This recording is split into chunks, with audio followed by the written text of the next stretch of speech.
கோவை மாவட்டம் கவுண்டம்பாளையம் தொகுதிக்குட்பட்ட ஓடை மற்றும் நதிகளில் கழிவுநீர் கலப்பதை தடுக்கும் வகையில் சுத்திகரிப்பு நிலையம் அமைத்து தர வேண்டும் என அதிமுக சட்டமன்ற உறுப்பினர் PRG அருண்குமார் சட்டப்பேரவையில் வலியுறுத்தினார்.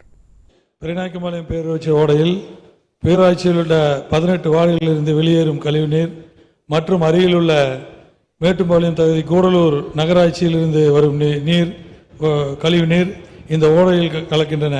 அதேபோல் இந்த நீரானது வீரவாண்டி பேரூராட்சி மற்றும் பிளிச்சி ஊராட்சி வழியாக காரமடை பெல்லாரி குளத்தில் கலந்து அதிலிருந்து ஏழுருமை பள்ளம் வழியாக பவானி ஆற்றில் இந்த மாசு கலந்த நீர் கலக்கிறது.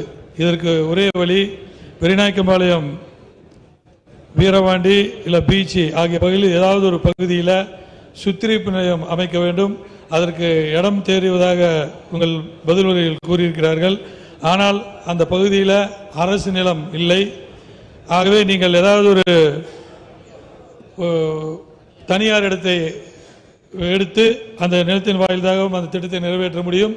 இல்லாட்டி பம்பிங் ஸ்டேஷன் மூலிமா கொஞ்சம் தூரத்தில் இருக்கிற அரசு நிலத்துக்கு அதை கொண்டு அதை சுத்திகரிப்பு செய்யலாம். ஆனால் அதற்கு அரசினுடைய அதிகாரிகள் அது செலவு அதிகமாகவும் அது முடியாது என்று சொல்லிக் கொண்டிருக்கின்றார்கள்.